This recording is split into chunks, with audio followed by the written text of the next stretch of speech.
Hello प्यारे बच्चों, आप सभी का स्वागत है हमारे यूट्यूब चैनल लेट्स डिस्कस में। प्यारे बच्चों, आज हम डिस्कस करने जा रहे हैं क्लास 10th का विज्ञान होगा सब्जेक्ट, और यह वर्कशीट नंबर हमारा होगा 83, जो कि आपका 8 फरवरी 2021 के लिए है। तो आज हम पढ़ेंगे जैव प्रक्रम।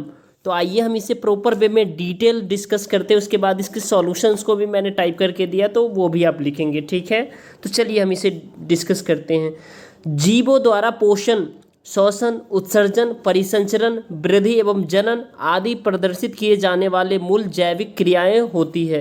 यानी जीव क्या क्या करती है? श्वसन करती है, पोषण, उत्सर्जन, परिसंचरण, वृद्धि एवं जनन। तो जीव के ये सारे कार्य होते हैं, ठीक है। पोषण क्या होता है? तो पोषण भोजन ग्रहण करने और इसे ऊर्जा और जीवन के लिए अन्य आवश्यक पोषक तत्वों में परिवर्तन करने की प्रक्रिया होती है, ठीक है। अतः पोषण की दो विधि होती है, एक तो स्वपोषी पोषण होता है तथा एक दूसरा विषमपोषी पोषण होता है। स्वपोषी पोषण मैंने पहले भी बता रखा है। जो स्वपोषी, जो कुछ जैव अकार्बनिक स्रोतों से जैसे कार्बन डाइऑक्साइड तथा वाटर के रूप में सरल भोज्य पदार्थ प्राप्त करते हैं, उसे कार्बन डाइऑक्साइड या वाटर का तथा सूर्य के प्रकाश में अपना भोजन बनाते हैं। जैसे कि स्वपोषी पोषण में अगर आपको बोला जाएगा तो आप देखेंगे जो जितने भी हमारे ग्रीन प्लांट है, हरे पौधे हैं, शैवाल है, जीवाणु, ये सारे स्वपोषी है, ठीक है।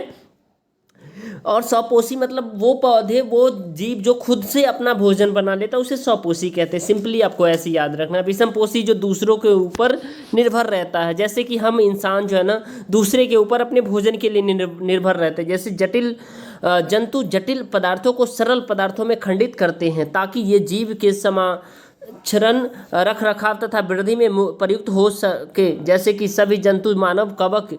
अब देखिए, प्रकाश संश्लेषण होता क्या है, ये आपको अच्छे से याद कर लेना। ये आपको रिएक्शन भी लिखना है और आपके एग्जाम में ये क्वेश्चन आते ही रहते हैं, ठीक है। तो ये मोस्ट फेवरेट क्वेश्चन है ये सीबीएसई का, जो पूछा जाता है। तो प्रकाश संश्लेषण वह प्रक्रिया जिसमें स्वपोषी सूर्य के प्रकाश तथा क्लोरोफिल की उपस्थिति में कार्बन डाइऑक्साइड और तथा वाटर मिट्टी से प्राप्त कर कार्बोहाइड्रेट में परिवर्तित कर देता है। जैसे इसका एग्जाम्पल के लिए ग्लूकोज विभिन्न कोशिकीय क्रियाओं को संपन्न करने में प्रयुक्त होते हैं। इसे जैविक रासायनिक अभिक्रिया में ऑक्सीजन एवं उत्पादन, जैसे कि ये देखिए कार्बन डाइऑक्साइड और वाटर का जब ये सूर्य के प्रकाश में और ये ग्लूकोज और क्या हो गया, ये ऑक्सीजन और वाटर के रूप में ये बनता है। तो अर्थात जो प्रकाश संश्लेषण क्रिया है वो कब होता है? जब कार्बन डाइऑक्साइड होता है, वाटर होता है, 12 मोल वाटर होता है, ठीक है। तो सूर्य के प्रकाश की उपस्थिति में, सूर्य के प्रकाश में क्लोरोफिल में जो क्या करता है, हरे पौधे अपना भोजन बनाता है, ठीक है। तो मिट्टी से क्या लेता है? जल लेता है, कार्बन डाइऑक्साइड लेता है, और फिर वो सूर्य के प्रकाश से क्या ग्लूकोज का निर्माण करता है, ठीक है। चलिए, अब प्रकाश संश्लेषण के 3 चरण होते हैं। क्लोरोफिल द्वारा जो है ना क्या होता है, प्रकाश ऊर्जा को अवशोषित करना, प्रकाश ऊर्जा को रासायनिक ऊर्जा में रूपांतरित करना तथा जल अणुओं का हाइड्रोजन और ऑक्सीजन में अपघटन करना। कार्बन जो है ना क्या होता है, कार्बन डाइऑक्साइड का कार्बोहाइड्रेट जैसे ग्लूकोज में अपचयन। तो इसका जो मेन मुख्य घटक माना जाता है, ठीक है। अब देखिए, रंध्र क्या होता है? पत्ती की सतह पर जो सूक्ष्म छिद्र होते हैं उन्हें रंध्र कहते हैं। रंध्र के प्रमुख कार्य है प्रकाश संश्लेषण के लिए गैसों का अधिकांश आदान प्रदान करना। अर्थात रंध्र का काम होता है गैसों का आदान प्रदान करना, कार्बन डाइऑक्साइड को गेन करना और ऑक्सीजन को आउट करना, ठीक है। जिस तरह हमारे इंसान को जो दिल होता है वो का पंपिंग करता है, हमारे शरीर में क्या करता है, जो और हमारा जो फेफड़ा होता है कार्बन डाइऑक्साइड को अंदर लेता है तो फेफड़ा फैल जाता है, ऑक्सीजन को जब लेते हैं तो फेफड़ा फैल जाता है। जैसे ही हम एक्सहेल करते बाहर निकालते तो कार्बन डाइऑक्साइड हम बाहर निकालते हैं, ठीक है। तो बाष्पोत्सर्जन क्रिया में जल वाष्प के रूप में रंध्र द्वारा निकल जाता है, ठीक है। अब देखिए, क्वेश्चन नंबर आपका फर्स्ट है, स्वपोषण और विषमपोषी के बीच अंतर बताना है। तो स्वपोषी, इसका आपका उत्तर है ये आपका, ठीक है। स्वपोषी पोषण, कुछ जीव अकार्बनिक स्रोत से कार्बन डाइऑक्साइड तथा वाटर के रूप में सरल भोज्य पदार्थ प्राप्त करते हैं, जैसे कार्बन डाइऑक्साइड, वाटर तथा सूर्य के प्रकाश से अपना भोजन प्राप्त करना, जैसे हरे पौधे, शैवाल और जीवाणु। ये स्वपोषी है आपका।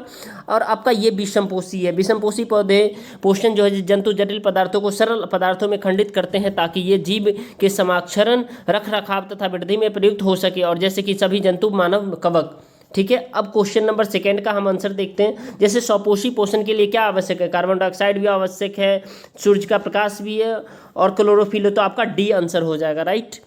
उसके बाद आपका क्वेश्चन नंबर 3 है, प्रकाश संश्लेषण के लिए जो प्रयुक्त हो रहा है वो रासायनिक समीकरण आपको लिखना है। तो आप समीकरण यहाँ 6CO2 आप ये कंप्लीट अगर लिखेंगे तो वेल एंड गुड, क्योंकि आप अच्छे स्टूडेंट में काउंट होंगे और एग्जामिनर भी आपके कंप्लीट मार्क्स देंगे। तो आप ये भी लिखिए और ये भी लिखिए, ठीक है।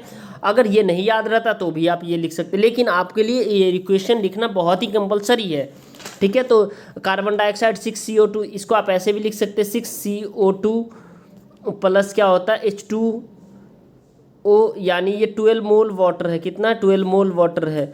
और उसके बाद सन की जो उपस्थिति में C6H12O6 और प्लस ये O2 और 6H2O ये निर्माण करता है। तो आप इसे अच्छे से यहाँ से लिख सकते हैं, और अगर नहीं तो आप यहाँ से भी आप लिख सकते हैं। ये रहा आपका, ठीक है।